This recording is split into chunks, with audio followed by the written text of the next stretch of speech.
Una semana más con las botas puestas para hablar de historia, de cultura de defensa y de cine en torno a una buena película y con amigos. Hoy el programa va de rango, ¿verdad, José Manuel? Sí, hola, ¿qué tal? ¿Cómo están? Bienvenidos a un programa más con las botas puestas, con altura o sin ella, pero con mucha decisión y con mucho rango, como ha dicho Benzi. Hoy vamos a hablar de algo que todos los ejércitos lo tienen, los generales. No hay un ejército que no tenga un general, o un almirante, si estamos en el mundo naval. ¿Y por qué son tan importantes los generales? Pues ese es el tema que hemos elegido. Estirpe de generales, el liderazgo. ¿Por qué? Porque si no tenemos buenos generales, es muy difícil que tengamos buenos ejércitos. No ganaremos los combates o las guerras porque estaremos mal dirigidos. Luego, hoy vamos a hablar de los que dirigen a los ejércitos. Y para ello, pues bueno, hoy contamos con la presencia de dos personas, dos generales españoles. No hay que irse a los Estados Unidos ni a otros países, no, los hay aquí y muy buenos. Y ya sabes tú que yo no soy nada de pelota, o sea que son generales que han servido y sirven en nuestro país. Bueno, de momento no tienen película como MacArthur, pero todos andarán, ¿no? Podrían hacer una película los dos porque seguro que de capacidad de decidir, de liderazgo, de la soledad del mando nos pueden hablar. Esas cosas que se dicen mucho en la tele y luego dicen, ¿y esto qué es? No, que venga alguien y nos lo cuente qué es eso de estar solo como Gary Cooper ante el peligro, ¿no? Pues de eso vamos a hablar hoy, de estirpe de generales, el liderazgo. Y nos acompañan, creo, y repito, hay muchos generales españoles que están a una altura tremenda, pero nos acompañan dos personas que han servido y sirven a su país, como son Fernando García Sánchez, almirante general de la Armada. Bienvenido, Fernando. Muchas gracias. Y que, entre otras cosas, lleva más de 45 años que ha servido en la Armada Española, en órganos conjuntos, en unidades operativas, en Estados Mayores, y actualmente realiza trabajos para la Fundación Iberdrola. Creo que esto es pocas líneas, pero hay mucho contenido. Entre sus cargos hay que decir que ha sido jefe del Estado Mayor de la Defensa. Es decir, la responsabilidad multiplicada o logarítmica, vamos a decir, ¿no? Muchas gracias por estar aquí, Fernando, y es un placer que estés con nosotros. Gracias a vosotros, el placer es mío, por supuesto. Y también está con nosotros pues, un teniente general del Ejército de Tierra, don César Muro Medañas. Bienvenido, César, mi general o mi almirante. Vamos a seguir el formato que tenemos aquí. César Muro Medañas lleva más de 45 años en Fuerzas Armadas, ha servido en todo tipo de unidades paracaidistas, Guardia Real, en unidades en Estados Mayores, en muchos sitios. Y sobre todo ha sido el director, el jefe de la Unidad Militar de Emergencias, una unidad de conocimiento de todos los españoles y que ha servido, repito, más de 45 años. En la actualidad está realizando tareas de investigación y desarrollo para rememorar la historia de los tercios españoles. No sé si también te he presentado bien, mi general César, y yo creo que es un lujo. Hemos traído personas que nos van a ilustrar sobre algo que es muy complicado. ¿Qué es eso de los generales?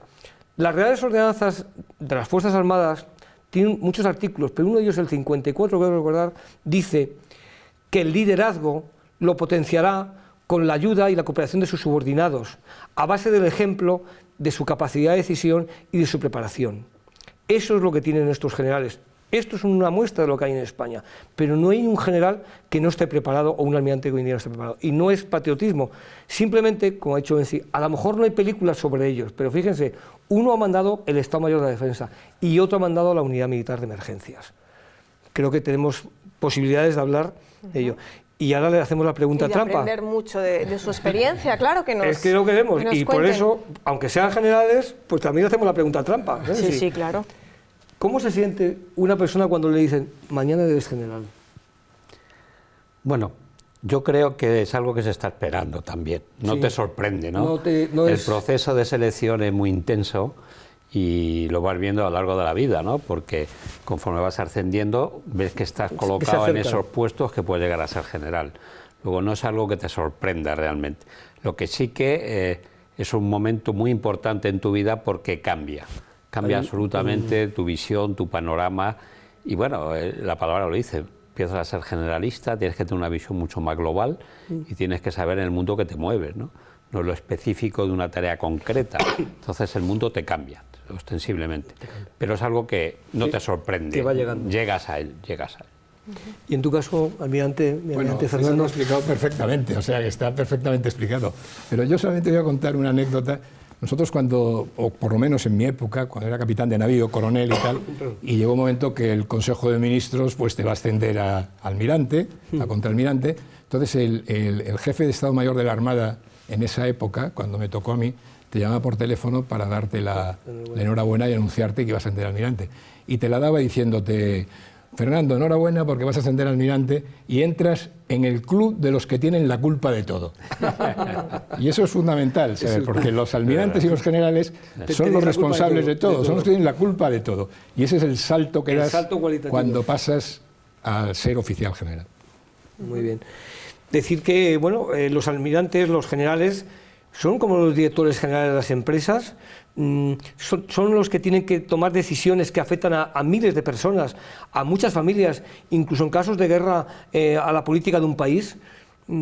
Luego, es importante hablar de estas personas porque van a tomar decisiones que nos afectan a muchos millones de personas. Y una cosa que vamos a ver muy bien y se refleja muy bien en la película que nos toca hoy, que es MacArthur, el general rebelde, aquí subtitulada en España. A Gregory Peck también le llamaron para ser general, pero claro, de otra manera.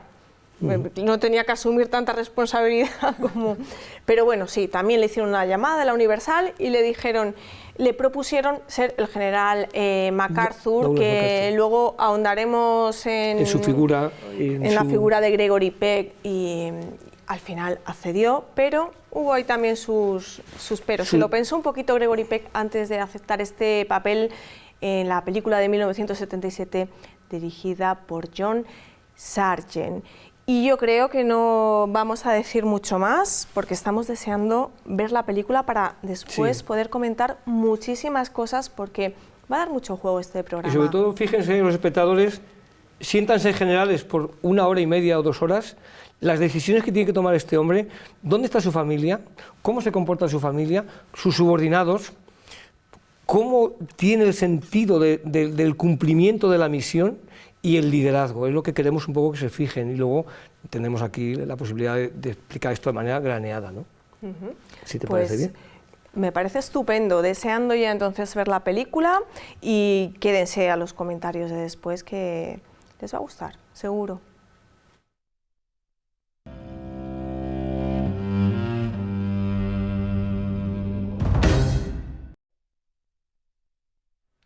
Ya estamos de vuelta y con las botas puestas. Hemos vuelto, como MacArthur. Sí, sí. Y me ha gustado mucho cómo ha vuelto, aunque el hombre estaba un poco fastidiado porque lo habían destituido, pero bueno, ha cumplido. Al final se cierra el círculo, ¿no? Empieza dando ese discurso en West Point, toda la película es un flashback. Vemos los principales hitos en la historia de MacArthur y en la propia historia de los Estados Unidos. Y al final pues cierra con ese discurso tan emotivo en West Point de MacArthur, que se le ve un poco apesadumbrado en el fondo, ¿no? Con cierto... Yo noto al personaje con cierto aire de derrota en el fondo, a pesar de que bueno, había conseguido cosas importantes. ¿Cómo lo veis vosotros? En este sentido. Yo más que derrota lo veo con la necesidad o el interés de transmitir a los jóvenes cadetes eso deber, honor y patria que repite tan intensamente. Y entonces, como más que sensación de pesimismo, de frustración, la sensación de interés en que continúe ese estilo, que continúe esa vocación de servicio, que a lo mejor él tenía ciertas dudas en ese momento de que por la evolución geoestratégica, geopolítica y tal, fuera a perderse esa vocación de los militares de deber, honor y patria, y le recalca eso repetidas veces. Porque a él le quedó como una espinita, ¿no? Aparte porque no consiguió postularse a la presidencia de Estados Unidos, al final fue Eisenhower el presidente, también bueno porque no, esa pugna que tuvo ahí con Truman, su punto de vista no triunfó. Bueno, con Truman y con Roosevelt. Y con Roosevelt. Bueno, yo quisiera también sacar como representante del Ejército de Tierra, ¿no? Un poco en su defensa, porque él fue jefe de Estado Mayor del Ejército americano, responsable de dotarle de todos los medios antes de esta película. Y le cesan. Le cesan en la época de la Gran Depresión y él pide dinero para su ejército, ¿no? Y lo dice en algún momento, Roosevelt se lo da todo a la Marina.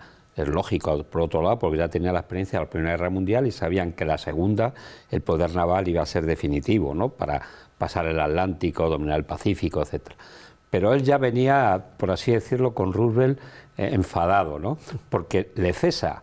O sea, es tan, como es él, ¿no? Es tan vehemente en su esfuerzo para conseguir lo mejor para su ejército, lo acaban cesando y lo mandan a Filipinas. Es un general de 4 estrellas. Pero le mandan a Filipinas, ¿no? aparcadito. Da la casualidad que empieza la Segunda Guerra Mundial y él está allí. Y los jefes de Estado Mayor al presidente le dicen, para una guerra, MacArthur. Es un líder, es un hombre que tiene un empuje, a pesar de que es un escenario naval, porque estamos hablando del Pacífico. Es absolutamente naval todo.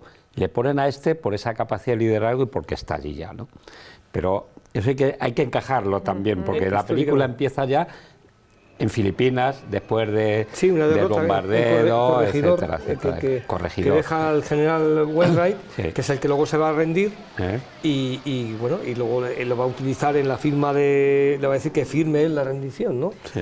¿No sabía ese apunte que había sido jefe de Estado Mayor? Claro, pues ahí está bien tratado en la pugna con la el Marina presidente. Y el tema con Roosevelt, ¿no? Ya venía rebotado del tema con Roosevelt. Y corregidme si me equivoco, es verdad que él pedía, como bien apunta César, pues medios y refuerzos para el ejército de tierra, pero también intentó que se reforzara lo que es el aire, ¿no? El ejército de las fuerzas aéreas, que después de la Primera Guerra Mundial también cobrarían una importancia fundamental, y MacArthur supo verlo, si no me equivoco, ¿no? Y también... Sí. Pero es lógico también que todo militar, todo jefe de una empresa, y en este caso un general, quiera lo mejor para él. Entonces, el que hable mal de Patton porque le dan los tanques, o que hable mal de la Marina porque le compra los barcos, es intrínseco. Eso nos ha pasado a todos. Cuando hay escasez de presupuesto, seguro que Fernando recordará sus tiempos que era responsable de todas las Fuerzas Armadas, y él quería más dinero para las Fuerzas Armadas, obviamente, ¿no? Bueno, pues eso nos pasa a todos a otros niveles, o sea, que es humano. Lo veo totalmente lógico. Es muy interesante lo que habéis dicho al principio, creo que ha sido César, porque claro, nosotros oímos la palabra general en el ejército y lo asociamos a mando, pues un general es una persona que manda mucho, ¿no? Con poder, pero realmente la acepción de general es que tienes que tener una visión muy global, muy general, de todo, y pocas veces desde fuera nos damos cuenta de eso. Y luego los gestos. Yo aquí, por ejemplo, efectivamente, hay un momento claro de esta película, años 76, 77, acaban de salir de los Estados Unidos de la guerra de Vietnam, que no han ganado, vamos a dejarlo como mínimo así, pero hay muchos gestos en esta película que hablan del liderazgo que decía César, y ha comentado antes Fernando. Cuando va a salir de corregidor, porque saben que va a caer el corregidor, porque lo que ha dicho él, porque el propio presidente dice, pues es que no llegan los suministros, dice, pues es que no hay medios. Es que si no perdemos el canal de Panamá, o sea, el político hace su trabajo, dice, yo tengo que ver mucho más que el militar, y tengo que ver que si te doy a ti todas estas fuerzas, en Panamá pueden entrar, y estaban entonces, dice, pues hay que sacarle de allí, porque es un general de mucho prestigio. Y esa orden está muy bien contada, como él casi se revuelve, porque dice, ¿cómo me voy a ir yo de aquí?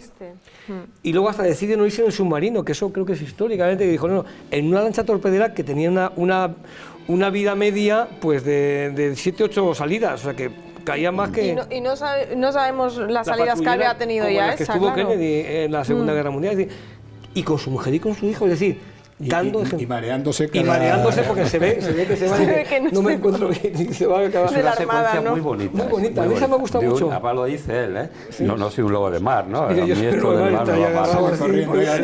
Muy elegantemente. Y un café y dice, no, me voy para allá. Pasando las minas alrededor, que no es nada agradable verlas pasar y tal. Y su mujer le coge del pie, como diciendo... Eso que dices es muy importante, porque hablando de liderazgo, está el liderazgo táctico y el estratégico, ¿no? Claro. Bueno, el estratégico, que se llama estratégico, es más liderazgo estratégico político, y el táctico, que es el del general y el del capitán, ¿no? Y entonces se ve que en este caso MacArthur está por su carrera, ha estado en los dos niveles y tiene contradicciones personales en cómo ejerce el liderazgo táctico de una forma y cómo ejerce el liderazgo estratégico de otra. Cuando está en Japón de gobernador está ejerciendo admirablemente el liderazgo estratégico, y cuando lo mandan a Corea, que tiene que bajarse al liderazgo táctico, lo hace también excepcional, y entonces choca con el liderazgo estratégico del alto Estado Mayor, y entonces lo critica muchísimo. Este alto Estado Mayor, qué orden más estúpida, que no sé qué tal. ¿Por qué? Porque está ya en otra parte. Y ese es uno de los problemas, uno de los desafíos que tienen los generales, los oficiales generales, que es que a veces están en la línea del liderazgo táctico, que tiene unas herramientas y tiene unas actitudes y tiene una forma de actuar, y a veces están, o sucesivamente están, en el nivel liderazgo estratégico, que tiene otras herramientas, otras actitudes y otro entorno en el que impactan con la visión que se tiene. Ese tema es un tema que es de estudio y es complejo. Es tremendamente complejo.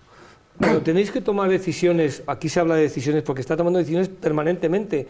Incluso cesa al jefe de Estado Mayor y dice, vete tú, y si vuelves, o vuelves muerto, como diciendo, pero tienes que tomar aquello. O sea, cuando a vosotros os ha pasado el que toméis decisiones que afectan, que sois conscientes, surge esa soledad que dice, se habla tanto, dice la soledad del mando, dice, tengo que tomar una decisión, hay una emergencia en la unidad militar, hay que, como jefe de Estado Mayor de la Defensa, hay unos presupuestos que empiezas a mirarlo para arriba y abajo y dices, esto no cuadra porque hace falta mucho más. ¿Cómo se siente uno para enfocar la visión táctica militar con la visión del mando del político y dice, mira, tienes esto? ¿Cómo se come eso? Siendo general, pues eso hemos traído aquí porque también sois militar, pero sois general. Bueno, yo creo que esto lo podríamos generalizar al mundo, ¿eh? Al mundo general. Al mundo de la empresa, al mundo de todo, ¿no? El que te lleguen recursos o no te lleguen recursos, lo tienes que aceptar porque tú lo has dicho antes, ¿no? El papel del presidente, no le puedo dar a todos demandan, ¿no? Entonces yo creo que el papel del general es saber estar en ese lugar, ¿no? Es decir, por supuesto que le voy a pedir a mi jefe que me dé el máximo posible, como hace MacArthur, pero ante la decisión del presidente lo tienes que asumir como una decisión más, ¿no? Entonces, esos momentos de amargura existen. En cuanto a la pregunta en sí, ¿no? Que dices, son momentos de soledad, que tienes que tomar una decisión que sabes que no va a ser buena o que es dura, etcétera, pues asumiendo que eres general y que tienes que tener esa responsabilidad, ¿no? Y que para eso te ponen, ¿eh? Claro. No te ponen para los desfiles ni nada, sino para asumir las decisiones difíciles. Y eso es lo que nos ha tocado desde que te hacen general, principalmente. Decisiones difíciles. Cesar, elegir, cambiar. Sí, y un poco dos matices. Claro. Que dice César es como es. Uno es los generales o los almirantes tienen un Estado Mayor. Y eso es una herramienta fundamental que ayuda a tomar decisiones. Que el Estado Mayor no manda, pero es órgano de apoyo al mando, ¿no?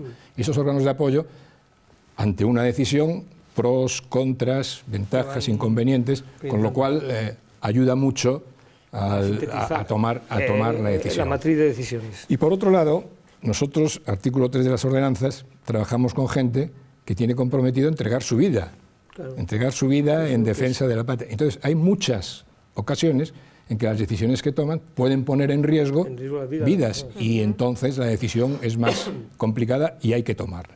Con lo cual, el tomar una decisión, como decía, siempre es difícil, siempre es comprometido, pero existe efectivamente una herramienta que ayuda a tomarlas, que son esos gabinetes, esos estados mayores. Que en la vida civil se llaman staff. Sí, en la vida militar también es lo mismo, ¿no? Y que ayudan a tomar la decisión. Pero al final la decisión es personal y la tienes que asumir, ¿no? Y es única. Aquí en la película no vemos mucho esto porque está muy centrado en la figura de MacArthur, ¿no? Está demasiado enfocado en... Se vislumbra, pero no se ve. Pero no se ve. Pero lo tiene. El trabajo de los estados mayores no se ve. No se ve así.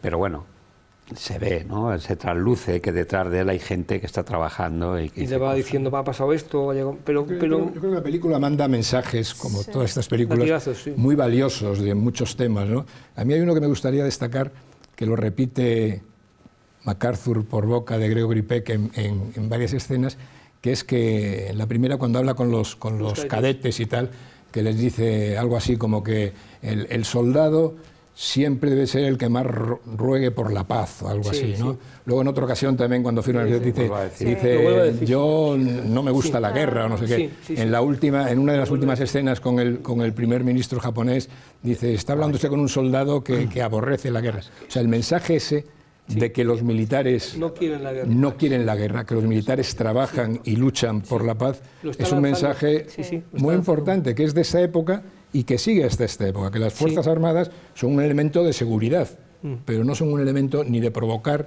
ni de fomentar la cultura de guerra, sino que son un elemento para dar seguridad.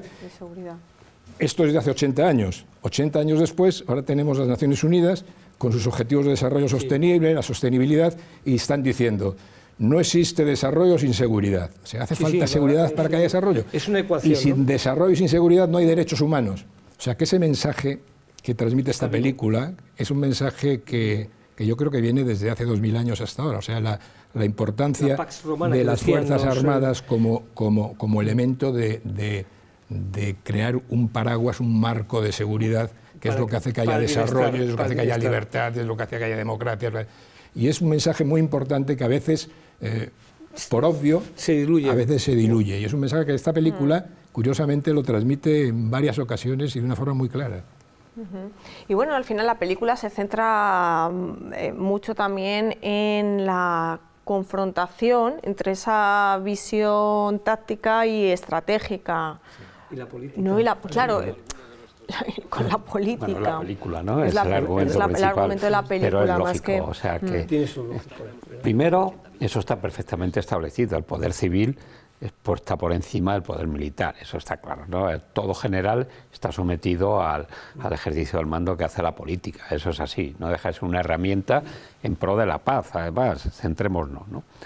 Pero obviamente hay una frontera, una zona gris, ¿no? Que es el que produce ese deseo del que está abajo de conseguir más o intentar forzar al superior a que vaya a tu forma de pensar, por así decirlo. Entonces, en esa zona gris de frontera entre el político y el estratega, ¿no? Que está dirigiendo un teatro de operaciones, pues ahí, bueno, pues eso, la zona tibia, ¿no? Que es lo que hay que matizar. El gobernador de Japón sigue de militar, pero su mentalidad ya es de político. Claramente. Y dice, hay que darle una constitución a esta gente. Claro. Y fíjate tú, lo hace fenomenal. Lo hace fenomenal. Que es, el liderazgo estratégico siempre enlaza que es el proceso de transformación. Quiere transformar y transforma. Y es muy bueno porque podía haber sido, podía haber sido un militar que decía, yo es que lo mío son los carros. No, pero él se mentaliza de que su labor ahí, no digo que sea un virrey, que es lo que le achaca a Truman, dice, este es el virrey de allí. Pero él dice, a esta gente hay que cambiarle el esquema. Sí. Bueno, en el fondo es que yo creo que él aspiraba a tener un cargo político y directamente la presidencia de los Estados Unidos. Creo que eso no lo obvian en la película. Es el cambio pero de es a lo que iba yo frecuencia, antes, que es que en la historia de Estados Unidos esto se ha dado desde el principio, con la creación de los propios Estados Unidos. George Washington, el primer presidente, fue general en la guerra de independencia contra los ingleses, en momentos clave No te de la vayas a la historia de historia. Estados La Unidos. Super Bowl el otro día han salido 4 excombatientes con sillas de ruedas antes del himno. O sea, es un país que tiene muy claro que sus Fuerzas Armadas están ahí. Desde luego, pero aunque hayan perdido guerras, pero son sus Fuerzas Armadas. ¿Cuándo ha tenido Estados Unidos presidentes que han sido generales? Casi siempre. De sus ejércitos, casi siempre, después de la guerra de independencia contra los ingleses, después de la guerra de secesión, la guerra civil con Gran, y después de la Segunda Guerra Mundial. Pero Kennedy es que tú sabías el ejército. Kennedy perdió los dientes en una patrullera porque estuvo remolcando a un compañero. En Estados Unidos, casi todos en su currículum anexan su papel que han tenido en las Fuerzas Armadas. He sido capitán, dice Truman, y eso es un plus. Kennedy, etcétera. Todos hablan de algo, he servido a mi país en las Fuerzas Armadas. Es que los jefes de Estado, por ejemplo, las monarquías parlamentarias, ahora occidentales, por las academias. Riga, sirven, quiero decir, por ejemplo, claro, fue un héroe de guerra. Los jefes de Estado, los reyes de monarquías europeas se forman en sus Fuerzas Armadas. Hay una película que se llama Emperador, de Tommy Lee Jones, que hace de MacArthur. A mí me impresionó de esa película cómo le reciben en Tokio cuando llega. La mentalidad del nipón, que se ha rendido ya. Y están todos los soldados de espaldas, porque no podían ver al emperador. al nuevo emperador y dice, me parece que no sé qué se dice, y esto porque dice, es que no pueden mirar a la autoridad suprema. Eso es un episodio muy interesante. Y él lo dice, hay gente, hay que cambiar la mentalidad. Y que lo haga un militar, porque podría haber dicho, bueno, pues mandamos a un civil. No, es el militar el que le dicen, ahora te toca hacer esto. Y a mí me parece que lo resuelve muy bien, porque...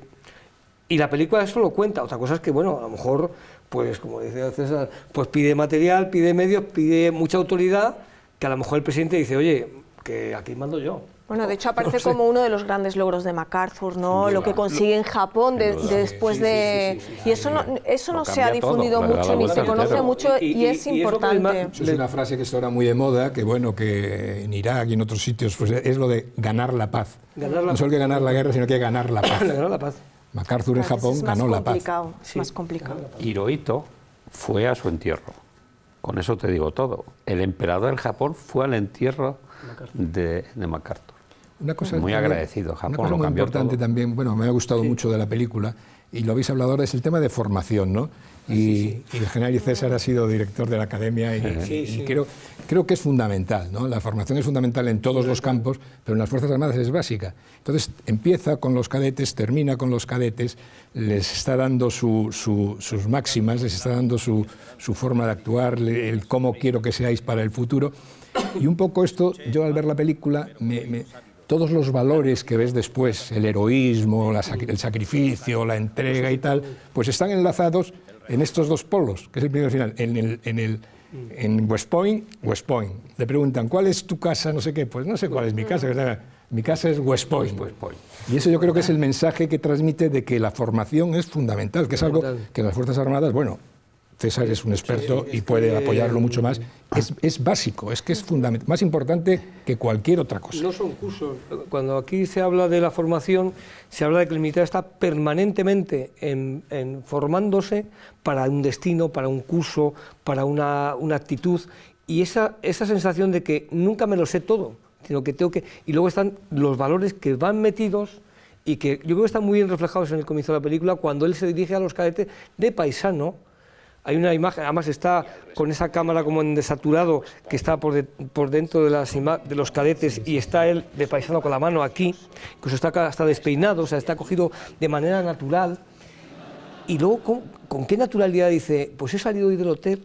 No dice he salido de la residencia militar, dice he salido del hotel y me han preguntado que si conozco West Point. Dice, pues sí, dice, está muy bonito en esta época del año. O sea, diciendo, y la gente se ríe, pero eso es lo que está diciendo Fernando, la transmisión de los valores de generación. Y cuando dice, y que la fila gris no se rompa, porque si no, o sea, diciendo, tenéis una deuda con el país. Además, MacArthur es que, aparte que hace referencias constantemente a West Point, eso está llamando a lo largo de toda la película, él quiero decir, se había criado en un ambiente totalmente militar, a su padre, también las referencias a su padre. Su casa es West Point. Su casa es West Point. Y eso está hecho en el 77, cuando los Estados Unidos tienen una crisis de valores tremenda, porque han venido en Vietnam, porque están cambiando el ejército, y porque dicen que estos valores podrán estar en el frigorífico, pero no se han perdido. Y eso es lo Voy a decir que West Point, en la entrada de West Point, pone West Point, la escuela de cuadros de los Estados Unidos de América. No habla de los militares, habla de cuadros. De hecho, cuando acaban su carrera en West Point, antes de irse a una academia militar a especializarse ya mucho más, le preguntan, ¿dónde quieres ir? Y hay gente que dice, me voy a Harvard. Y se van. Y luego son senadores, etcétera. O sea, que no todo aquel que estudia en West Point no deja de ser una excelente universidad de los Estados Unidos, militar, obviamente, ¿no? Pero el que acaba no está obligado a seguir en las Fuerzas Armadas. Ya a partir de ese momento puede elegir, y hay muchos senadores que son de West Point, procedentes de West Point. Ellos tienen un anillo por promoción que les distingue, y yo he conocido a senadores civiles que han estado aquí de visita y siempre lo destacan. Soy de West Point. Soy de West Point. Para ellos es un orgullo, ¿no?, haber estado en la academia. Un británico decir que ha estado en Eton, o que ha estado o en Oxford. Igual que para nosotros. O en Annapolis, por ejemplo, es otra academia que se habla mucho de Annapolis. Y eso que West Point es una academia relativamente joven, ¿no? Creo que se creó en 1802, comparado con... los Estados Unidos son muy jóvenes. Son muy jóvenes, evidentemente, claro. No da para mucho más. Aunque hay una gran película sobre West Point, que es La cuna de héroes, que es The Long Grey Line, es la larga fila gris que hace hace referencia a MacArthur en su discurso. Pero también está la de Nápoles, que también se habla de esa academia, y con muchas películas de los años 30 de James Stewart y de Walt Bond sobre la academia de Nápoles. Luego, en la mentalidad norteamericana, su academia militar es algo más que un centro militar. Bueno, ¿y lo por que qué? Claro. Y no es la única academia, ¿eh? Y no es la única. Se forman en otros sitios, no es la única universidad militar, entre comillas. Una universidad no militar, es que eso es importante. Es la más elitista, la que es más difícil entrar, es el Harvard, desde un punto de vista militar. Y bueno, puedo decir como primicia, se sabe que España hay unos intercambios con cadetes, claro. Y hay 5 cadetes españoles en West Point, que han estado allí, y están entre los 50 primeros de 1000. O sea, quiere decir que los españoles... O sea, pero es recíproco, ¿no? Es un intercambio y vienen aquí a formarse... Cadetes y profesores, y ellos mandan a su en gente West también. Point, claro. O sea, que hay una...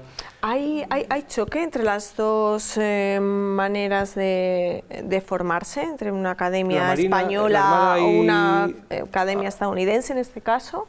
Creo que la esencia... La esencia es la misma, ¿no? Muy parecidos. El tronco es el mismo. Yo creo que nos conocemos con solo mirarnos, ¿no? Decimos muchas veces, porque no sé, Fernando se ha educado en la Escuela Naval, yo en la Academia General Militar de Zaragoza, ¿no? Pero la forma de ser es exactamente igual, ¿no? Es ese pozo, es eso, lo que dice él, ¿no? Lo que dice a los cadetes, que Fernando ha insistido 2 veces, es así, ¿no? Tenemos esa formación metida adentro, ¿no? Y identificas a un argentino, a un uruguayo, a un italiano, a un inglés. Sí, uno de los temas que se mete, que también en la película, como que todas estas películas estadounidenses, pues los valores los realzan de una forma tremenda, ¿no? E intentan y consiguen, además, que la gente siente esos valores, y un valor característico de lo militar es la disciplina, ¿no? Y también hay 2 o 3 referencias. Siempre. Yo nunca he desobedecido una orden, yo obedezco no sé qué, a pesar de no... Y al final desobedece una orden y lo destituyen, ¿no? Quiero decir que es el mensaje también, y una de las características de las academias militares, navales, de ejército de tierra, de ejército del aire, estadounidenses, españolas, es un poco esa disciplina y ese favorecer, impulsar la disciplina. El concepto de la disciplina, la jerarquía, la unidad y la disciplina son elementos comunes, lo cual hace que a veces nos sintamos más cerca los militares de un militar extranjero que de un no militar nacional, a veces por sensibilidad. Que el concepto de disciplina es una filosofía difícil de asumir actualmente en la sociedad normal. Es decir, mira, es que además tiene más importancia para un militar hacer esa orden que no te gusta. O sea, tiene mucho más mérito cumplir una orden que no te gusta que lo que te gusta, ¿eh? Eso es la disciplina. Y eso es lo que esperan cuando te dan una orden, porque no vamos a jugar la vida. Obviamente a nadie le gusta morir, ¿no? Entonces, cuando te dan una orden, tienes que acatarlo con disciplina, aun sabiendo que es totalmente desfavorable a tus intereses, ¿no? Esa es la disciplina que nos une, ¿no?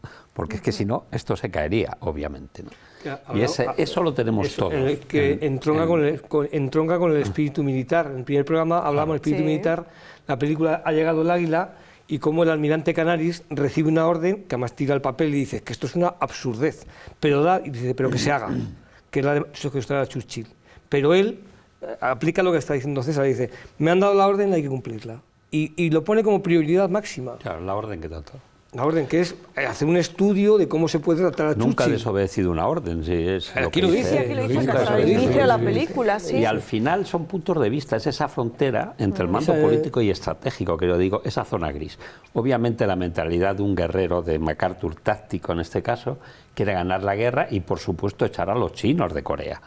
Y el otro quiere mantener un entente que no llegue a una tercera guerra mundial, es un político, es lógico, y menos tirar la otra bomba nuclear, ¿no? O sea, que se entiende desde abajo lo que quiere MacArthur y por otro lado lo que le dice el presidente. O sea, no nos vamos a meter ahora directamente contra China e iniciar otra guerra, ¿no? Es así. Entonces, no coincides, pues te ceso y punto. Y lo asume el otro y se va, se tiene que ir porque es así. Que está muy bien esa imagen, ¿verdad? Pero eso, César, enlaza mucho con lo del liderazgo táctico y el liderazgo estratégico, las herramientas. Se ve muy bien en esta película, muy bien. Cuando ejerce MacArthur de líder táctico, aunque sea 5 estrellas o 4 estrellas, pero cuando está en operaciones, de líder táctico, el estilo, el ver a la tropa, el ir a ver a los heridos, el estilo elegante, demostrando valor y tal. O sea, es el estilo del líder táctico. Cuando está en Japón con el primer ministro y tal, entonces está pensando en la transformación. Aquí realmente cuando MacArthur tiene que jugar ese papel como líder estratégico en Japón, se ve de maravilla en la película, que por cierto, aquí no vemos al emperador Hirohito, vimos al primer ministro, la reunión con el primer ministro, pero al emperador Hirohito no, que sí se reunió con él. No sé si conocéis una foto que se hizo muy famosa de MacArthur con el emperador Hirohito, sí, sí. Que ya se ve la actitud de los dos un poquito, ¿no? Sí, sí. Cuál era Hirohito muy hierático y MacArthur así con una pose como con el pecho para adelante y con las manos detrás. Yo he leído eso y es curioso porque Hirohito lo primero que le dice, soy el responsable de lo que ha ocurrido. Soy el responsable y de todo lo que ha ocurrido en esta guerra yo soy el responsable.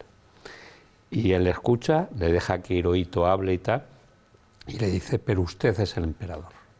No le dice más. Que luego le tomó amistad. Pero usted es el emperador. No, después en el entierro, ¿no? Cuando murió. Sí, luego cuando muere MacArthur, es el único jefe de Estado que asiste al entierro. Bueno, Hirohito va allí. Le salvó la vida MacArthur a Le Hirohito. salvó la vida y cambió el país, obviamente. Sí. Eso está muy bien reflejado en la película, el cambio que introduce él al país, ¿no? La Constitución, que quiere que voten las mujeres. Parece que estás viendo a un político en ese momento, no a un militar. Y los derechos de la ciudadanía, una Constitución un político totalmente moderna. Sí, sí. Y luego, ¿qué os parece? Porque en esta película, a diferencia de otras de género bélico, vemos pocas inserciones de imágenes reales de la época, documentales. Vemos algunas, sí, como el desfile cuando parte llega. De la destrucción de Japón, de algunas ciudades, pero muy pocas en comparación con otras. No sé qué os parece. También se ve algún reportaje tipo Nodo, de la época y tal, que está bien, está bien metido y tal. De la época y están bien. Bueno, está bien insertado, ¿no? A mí me ha gustado, está insertado y me ha gustado también las escenas fabricadas de escena militar, me han parecido convincentes. Realistas? A mí me han parecido convincentes. Sí, hombre, hay que reconocer que en la película se sobreactúa. No, el presidente... No. Es que se sobreactúa, porque Gregory Peck es un fuera de serie. Entonces... hay que resaltar, lógicamente, ¿no? El personaje de sobreactúa, ¿no? Pero sí que desembarca con el presidente filipino en la barcaza y se moja los pantalones. Esa foto es histórica, o sea, eso es cierto. Y le están esperando toda la prensa del mundo mundial para que dice, volveré, y tiene allí una radio ya preparada para hablar a todo Filipinas. Dije que volveré, ya estoy aquí. Evidentemente, ¿no? Es una acción psicológica de mucha fuerza en una guerra que ya empieza la propaganda. Bueno, lo veis cuando va a la barcaza, por cierto, que sale, está escuchando el capitán de la corbeta una Radio Tokio, ¿no? O sea, que ya la propaganda, la acción psicológica, etcétera, tiene mucho peso, ¿no? Y eso él lo prepara, obviamente, ¿no? Llega allí, he vuelto, ¿no? Volveré, aquí estoy.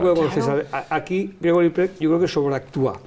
No debe ser tan ególatra MacArthur. Otra cosa es que era líder. Era un líder. Y los líderes tienen sus ventajas y sus inconvenientes. Si no estás en el grupo del líder, pues a lo mejor al presidente de gobierno Los también romanos le ponían detrás al que les iba diciendo, eres hombre, eres hombre. Claro, es que también son personas que están muy en el foco. Entonces, pues tienen sus detractores también, ¿no? Y le tenía mucho respeto hasta al presidente, porque la escena del avión, cuando se baja, que le critica porque va vestido como un teniente, dice, te va a venir aquí como un teniente, no viene con la guerrera. Al presidente, es que y le lleva la tarta a la mujer, dice, o sea, esos detalles para romper el hielo. La verdad es que los presidentes no le tratan nada bien. Entiendo que él tampoco, porque les hace feo muy grande. Le dice, no ha venido a verme. O sea, que el presidente dice, ven a verme y no va. Dice, no, estoy en la guerra y no voy, hombre. Claro, o sea, tiene unos detalles... Hay un punto cuando hablabais antes del emperador, que yo creo que es una tradición muy española, ¿no? Y bueno, el cuadro de las lanzas y tal, que es el respeto al vencido. El respeto al vencido. Y que luego se ve, no solo al vencido, sino al propio aliado que ha sufrido. Se ve cuando luego en la firma les entrega la pluma a los dos que se han rendido, ¿no? Tal como diciendo, oye, os rendisteis, pero es que... Es un detallazo, es un detalle de respeto al derrotado, propio y al derrotado de enfrente también, a los dos. Que además, que esto está muy dentro, bueno, y César, que además está estudiando los tercios y Flandes y todo eso, esto es muy del espíritu militar español, eso del respeto al vencido. España ha sido lo máximo durante mucho tiempo, sus ejércitos han sido lo máximo durante mucho tiempo, y siempre se han destacado por ese respeto al vencido, que es algo muy importante. Nada que ver con la leyenda esta de los holandeses, de los tercios en Flandes. Es que no es cierto. Eso es la leyenda negra. Claro, ese es otro programa, Venimos a hablar de los tercios, hablamos pero de bueno, siempre que podemos decirlo, aprovechamos para decirlo. Es tremendo porque no lo hemos creído, Lo ha dicho Fernando, el cuadro de las lanzas, que verdad que lo pintó, creo que fue en 1635, es que la expresión del vencido que está arrodillado, que creo que es Justino de Nassau, con las llaves, y la expresión del general del maestre, general Ambrosio de Spínola, que le está diciendo, levántate. O sea, eso, luego está el caballo, las picas, pero esa sensación de que, vale, ya hemos vencido. Y aquí hemos hablado muchas veces en este programa de cuando el vencido no hay que vencerle más, ya se ha rendido. Pero ahora lo que cuenta esta película es que MacArthur les va a ayudar a transitar a ser un país moderno. Y se lo ordena a los soldados. Dice, los soldados sí, que se comporten de manera excepcional. Muchos generales, después de haber ganado la guerra, la perdieron por el trato de los Napoleón y tal, y lo cita. Y eso es muy importante. Y ahí entronco con lo que decía Fernando de la formación. Si a ti te han formado en un sitio militar, civil, con unos valores, ganes una guerra o la pierdas, tú no olvidas que tienes que tener un respeto al adversario. Un respeto. Y eso aquí está muy bien, a mi modo, tratado con la transformación que él sufre. Porque pasa de ser un combatiente a decir, ahora tengo que gobernar este país. Sí. Y además, en la Edad Media, como decía César, feudal, siervos, ¿no? Eran siervos, no ciudadanos. No ciudadanos, la ciudadanía. O sea, que no podía mirar ni al emperador. Y entonces, yo creo que tiene mucho mérito. Y Gregory Peck, a pesar de que no le gustaba el papel, lo hace muy bien. No lo hemos comentado, lo habíamos apuntado al inicio del programa, y es que a Gregory Peck le ofrece la Universal este papel y al principio lo rechazó, no lo veía muy claro. No sé, por Patton sería, ¿no? Claro, Patton había sido rodada en 1970, había sido un gran éxito de la Metro. George Scott se llevó el Oscar, que no el Oscar. Y bueno, y la Universal dijo, pues yo también voy a hacer una película con un general carismático como fue MacArthur, y claro, necesitaban una gran estrella. Y antes hizo la Universal la batalla de Midway, es decir, hay una corriente en la Universal de decir, vamos a hacer un feedback hacia la Segunda Guerra Mundial, hacia nuestras batallas, Midway, y hacia nuestros generales. Eso, al volver de Vietnam, porque han vuelto esquilmados, Luego está alguien, no sé quién fue el que en estrategia dijo que se hagan estas películas. Es que hay dos elementos básicos iba a decir en la estructura militar, no en la estructura militar, sino incluso en la estructura nacional. Para tener orgullo o tener la sensación de conocer las raíces de uno, que son los mitos y los símbolos. Y los símbolos, sí. Y los mitos y los símbolos pues son importantes. Entonces da la impresión que en esta época en Estados Unidos se está intentando el afianzar mitos y afianzar símbolos. Yo quiero poner una frase del general en un discurso, te lo contaba el otro día, en una entrega en una jura de bandera, que cuando estaban jurando la bandera, y el general, que habla fenomenal y hizo un discurso espectacular, dijo, esta bandera que vale el valor de vuestros besos. Esos son los símbolos. O sea, los símbolos tienen un valor tremendo para unir, para identificar, y a los mitos les pasa algo parecido. Y da la impresión que en esta época en Estados Unidos pues la estaba un poco de capa caída y están buscando afianzar esos, que son tan importantes desde el punto de vista militar, por supuesto, pero desde el punto de vista en general nacional, humano, en general. ¿No? La gente necesita puntales en los capitales, ¿no? Una bandera que es la bandera de un país, es de un país, no es de... Para que el ejército, la Fuerza Armada la custodian, la guardan, la miman, la gente, pero la bandera es el reflejo de un país, y es de un país. Eso yo oí a un coronel cuando yo era joven teniente, y decía, esta bandera es de todos, cuando venían los colegios, dice, esta bandera es de todos ustedes. O sea, que eso, y aquí yo creo que es la época que Estados Unidos necesita sacar músculo de algún lado, porque han perdido. Y luego, a mí me parece que Gregory Peck, que es un gran actor, como estoy de acuerdo con César, con películas como Matar a un ruiseñor, que sé que es muy conocida, o Proceso Paradigm, pero ya había dejado el western y esto al final lo hizo y dijo, bueno, pues me voy a implicar aquí por mi país, porque he leído algo y digo, lo voy a hacer por mi país. O sea, que en el fondo era un patriota. Gregory Peck ya lo había ganado todo, era una gran estrella, quiero decir, no tenía que demostrar nada ya a estas alturas. Y bueno, yo creo que también ofrecérselo a él es porque en el fondo, cuando pensamos en Gregory Peck, pensamos en una persona íntegra, honesta, ¿no? Representa esos valores. Sí, sí, sí. Que luego parece que también en su vida real Gregory Peck era así, era una persona muy... que tenía buena fama en general en la profesión, toda la gente que le conoció, era un hombre bastante... Tenemos que ir a ver nuestras Tenemos secuencias. que ir a quedarnos con secuencia o escena. ¿Con quién empezamos? Pues ¿Con César? Con César. ¿Con César? César, Mija, para ti, ¿cuál es la mejor, la secuencia que tú rescatas? A mí me han gustado mucho, muchas, pero no sé, quizás, a ver, voy a destacar una, pero no es que sea la mejor, ni mucho menos, pero que más, la que más me tocó, ¿no? Y es cuando él se despide de su conductor, que es un soldado, y le dice, vete a la guerrilla, etcétera, y cuando vuelve y le encuentra en ese campo de concentración que liberan, y le encuentra herido, y el otro se levanta, se llama Castro, me parece, y se acerca y le da un abrazo, ¿no? Sí. Eso a mí me conmueve de verdad. Te emociona. Sí, porque eso lo hemos vivido muchas veces, ¿no? Lo hemos vivido en diferentes momentos de ir del jefe, ir a dar ese consuelo al soldado, ¿no? Directamente. Sin ir más lejos, os voy a contar un ejemplo que lo hemos visto hace menos de un año, ¿no? El sucesor del almirante, el que ha sido jefe de Estado Mayor de la Defensa, un paracaidista el día del 12 de octubre se estrella allí y va y le da un abrazo, ¿no?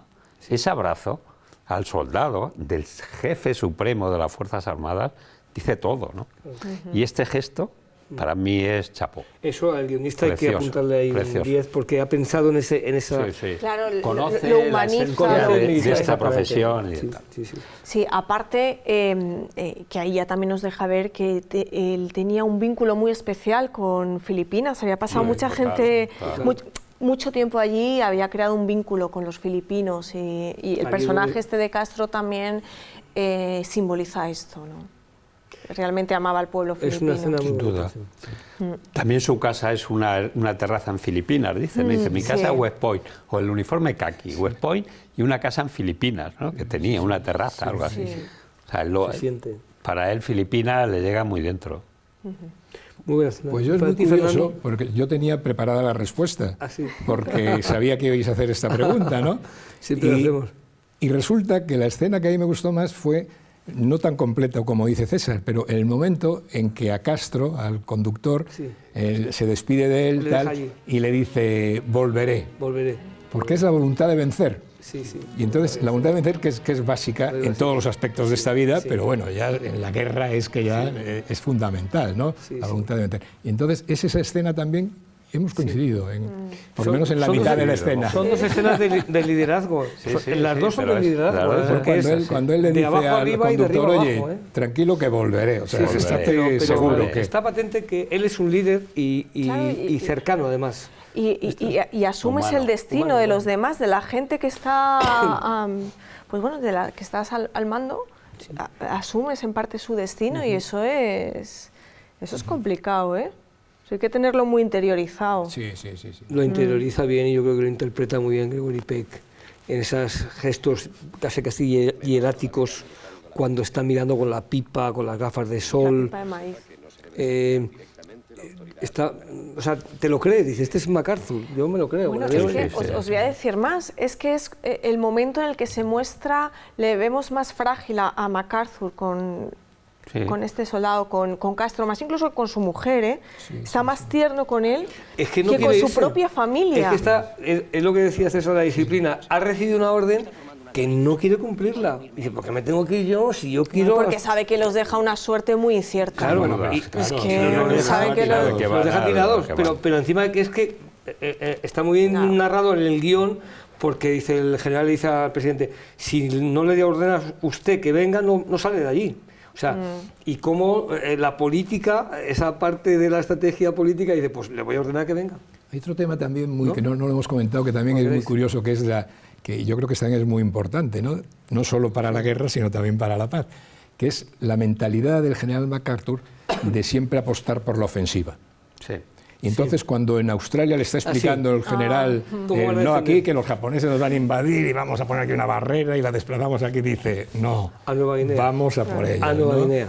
Y eso de la ofensiva es fundamental. Sí. Es fundamental en la guerra y en la paz. En la vida y en la vida. Que eso es iniciativa, he hablado en otras palabras, iniciativa, actividad, el estar por delante, y eso también se ve muy bien en este general, que es un ejemplo en muchas cosas.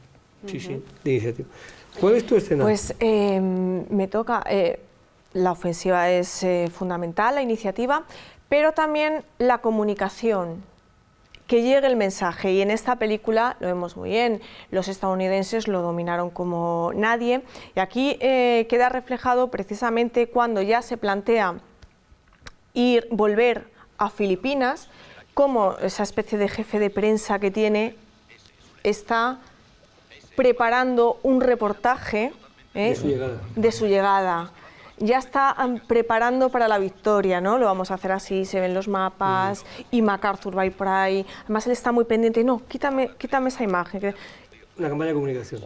Claro, es fundamental. ¿Y cómo acaba? Pues con ese discurso de MacArthur diciendo, volveré desde el tren. Y me gusta también especialmente otro guiño que también hace al cine, que me parece de la realización lo mejor de la película, que es esa transformación de Japón, la vamos descubriendo a través de un proyector. Sí. Vamos viendo las imágenes de la transformación de Japón y cómo ha llegado una especie de estabilidad, de periodo de tranquilidad a la vida de MacArthur. Ha conseguido un gran objetivo, que es transformar Japón, esa constitución de 1946, y él está pues en una sala con su esposa viendo el noticiario. Y hay una transición muy interesante, que funde dos planos a otro en el que vemos ya otra imagen en un proyector que es un western. Sí, está viendo Winchester 73. Hombre. Bueno, ¿y qué vemos? Los indios. ¡Ay, que vuelven a atacar los indios! ¡Que volvemos otra vez a la lucha! ¿Y qué pasa a continuación? Está desenfocado en primer plano el teléfono. Vemos a los indios en la pantalla. Enfoca el teléfono, vemos ya la silueta de MacArthur, lo identificamos. ¿Qué pasa? La llamada de Corea. Y en ese momento, en cuanto aparece la silueta de MacArthur, vemos a James Stewart en la pantalla, como que los enfrenta, son dos héroes americanos, ¿no? Además, Winchester 73, que se estrenó en 1950, el año que comienza la guerra de Corea. Me parece simbólicamente que ahí el director tuvo mucho tino en poner, al final los indios siguen. Al final, sí. Hay que seguir la lucha contra... cinematográfico muy interesante. Se nota que eres experta, ¿eh? Te tengo que elogiar porque realmente lo ves y ahora que lo dices, es así. Y aparte que es una película que él estuvo en el oeste con su padre, MacArthur, el padre luchó contra los apaches. Combatió contra Jerónimo. Entonces, claro, tiene todo mucho... Y esa película además creo que coge... Pero es importantísimo lo de la comunicación, o sea, no existe liderazgo sin ejemplo, que decía José Manuel, y sin comunicación. No existe liderazgo sin comunicación. Es imposible. Pero yo para llegar ya es la comunicación. Cuanto más veces las ves, más extraes más de una secuencia, ¿no? Porque yo la mía, ya la he dicho, claro, la película tiene muchas secuencias, pero para mí la que me deja clavado, que me impide moverme, es cuando empieza la marcha, que es la marcha MacArthur de y sale como en 3 planos topográficos, la banda, los gastadores, el desfile, y ahí al fondo se ve un señor de paisano con la banda. Digo, chapo, y luego pone la música, no sé, y luego lo que le dice a los cadetes, es que eso es de la escuela de negocios, de cualquier liderazgo, es decir, oye, que no os olvidéis, honor, deber, que es que esto hay que mantenerlo, que esto hay que vivirlo, que esto, y si no se levantarán todos los muertos, o sea, diciendo, es imposible, porque está concatenado las imágenes de los chavales, que son chavales de 20 años, con la cara de decir, ¿qué me está contando este? Y él, que se siente todavía un soldado. Sí. A mí eso me parece, y luego ya contadme lo que queráis, pero de MacArthur, de McKeithen, pero la lección que le está dando ahí de militarismo, yo diría de patriotismo más que de militarismo, de ser patriota, a mí me parece, y claro, lo hace muy bien porque ponen la banda sonora de la marcha militar de MacArthur. Sí. Entonces, y luego no hemos hablado de lo de Corea porque también habría que haber hablado. Sí, bueno, pero eso nos ha quedado ahí. Y una escena que no me puedo dejar de decir, muy breve, que es cuando le comunican que la han cesado. Que está con la mujer comiendo y llega y como la cara está muy se bien desencaja. planteado. Eso está fenomenal. Está muy bien planteado. Es como la de John Ford de la muerte, informal, cuando le dicen así en la oreja y se queda así con el que está comiendo y dice, se siente indispuesto. Lo resuelve muy bien. Sí, ¿cómo lo resuelve? Sin con decir la mano de la... Ya es que no hace falta, ya cuando ves la mano de la mujer dice, en el hombro, seguimos siendo los tres, pero ahora vamos siendo los otros. Sí. Y cómo, bueno, con qué elegancia al principio lo asume. Las que han dicho ellos me parecen estupendas, fantástica la de Castro, pero esa también me deja clavado. Bueno, y luego cuando ya vemos que Eisenhower se convierte en presidente de Estados Unidos, que está él viendo la televisión con su mujer y le pregunta, ¿qué te parece? Es el mejor escribiente que tú veis. El mejor escribiente. ¿Qué clase de presidente crees que será? Creo que será un buen presidente. Fue el mejor oficinista que sirvió bajo mi mando. Ahí lo deja ya. Sí, no, porque, vamos a ver, yo creo que este hombre tenía un gran componente de liderazgo, pero obviamente no todo tiene que ser liderazgo, ¿no? Hay otros conceptos, que es eso, primero, el conocimiento de la profesión y el saber manejar otras funciones directivas, ¿no? Pero obviamente el liderazgo en un militar es esencial. Pero hace esa referencia a Eisenhower, como diciendo, bueno, es un gran profesional, tal, pero no es un líder, ¿no? Me viene a decir esto. Y bueno, el otro lo había dicho de él, que era una gran escuela de arte dramático, el tiempo que estuvo en su Sí, bueno, claro, a ver, todo el mundo tiene sus luces y sus sombras, al final, claro, es que, claro. Pues bueno. Claro que sí. Pero sí, está muy bien tratado eso. Está bien tratado, Bueno, pues nos ha gustado mucho la película. Yo creo que hemos disfrutado y... Muy buena la película, muy interesante. Al menos es interesante, quizá no es la mejor película del mundo, pero sí que es muy interesante y hemos aprendido muchas cosas. Yo creo que sí. Y se puede ver 2 veces. Sí, se puede ver 2 veces porque se sacan más lecturas, ¿no? Ya sé que el tiempo manda, me hubiese gustado hablar más de las experiencias como almirante o como general y de esos tercios, pero seguramente que pues entonces tendrán que venir otra vez. Tendréis que venir en otro momento, porque esto hay que seguir hablando de liderazgo y de escuelas y de formación, ¿no? Muchas gracias. Muchas gracias por venir. Gracias. Pues don Fernando García Sánchez, muchas gracias por estar con nosotros. Muchas gracias a vosotros. Ha sido un verdadero placer y honor, creo. Y César Muro Benayas, qué decir, mi general, pues muchas gracias y encantado de que hayáis estado aquí. Y yo creo que vas a despedir tú. Di que vamos a volver como MacArthur para que sepan que los espectadores que vamos a volver. Nosotros volveremos. Volveremos. Y ellos también van a volver. Y nada, nos quedamos con un vídeo institucional. Sí, porque como queremos que las Fuerzas Armadas no son de los militares, sino son de todos los españoles, pues después de cada prueba le ponemos un pequeño clip institucional para acercarnos a lo que se hace o lo que hacemos, que es de todos. Pues como este programa es de todos y esperamos verles a todos, que no falte ni uno la semana que viene. Hasta entonces.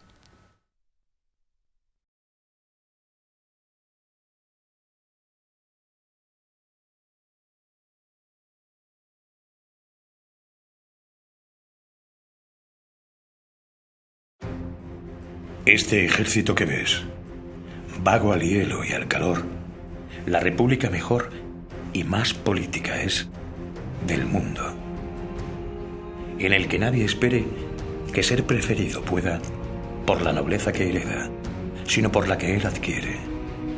Porque aquí a la sangre excede el lugar que uno se hace, y sin mirar cómo nace, se mira cómo procede. Aquí la necesidad no es infamia, y si es honrado, pobre y desnudo un soldado, tiene mejor cualidad que el más galán y lucido. Porque aquí, a lo que sospecho, no adorna el vestido al pecho, que el pecho adorna al vestido. Y así, de modestia llenos, a los más viejos verás tratando de ser lo más y de aparentar lo menos. Aquí la más principal hazaña es obedecer, y el modo como ha de ser es ni pedir ni rehusar. Aquí, en fin, la cortesía, el buen trato, la verdad, la firmeza, la lealtad, el honor, la bizarría, el crédito, la opinión, la constancia, la paciencia, la humildad y la obediencia, fama, honor y vida son. Caudal de pobres soldados, que en buena o mala fortuna, la milicia no es más que una religión de hombres honrados.